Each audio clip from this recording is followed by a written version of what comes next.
Sebuah fakta menarik yang disampaikan Ibnu Rajab ketika meluruskan pola pikir orang yang terfitnah dengan kelezatan maksiat, lalu berpikir, nanti aku tobat, aku ini dan seterusnya. Yang beliau sampaikan itu semua masalah hati.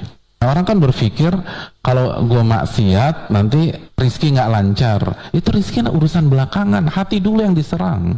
Nanti proyek nggak dapat, nanti nggak lulus UN dan seterusnya. Enggak, hati dulu yang diserang.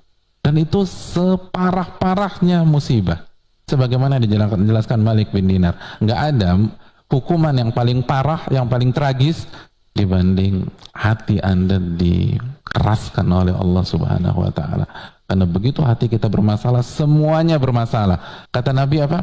Jika hati itu rusak, fasadal jasadu kulluh, maka seluruh anggota badan itu akan rusak. Jadi ketika Anda sudah punya schedule, jam 10 sampai jam 1 gue berzina, lalu jam 2 gue qiyamul lail, enggak. Anda kan punya schedule sebelum zina. Begitu zina, fasad tuh, hati Anda diserang jadi fasad. Jadi rusak tuh hati. Pas hati rusak, semuanya rusak.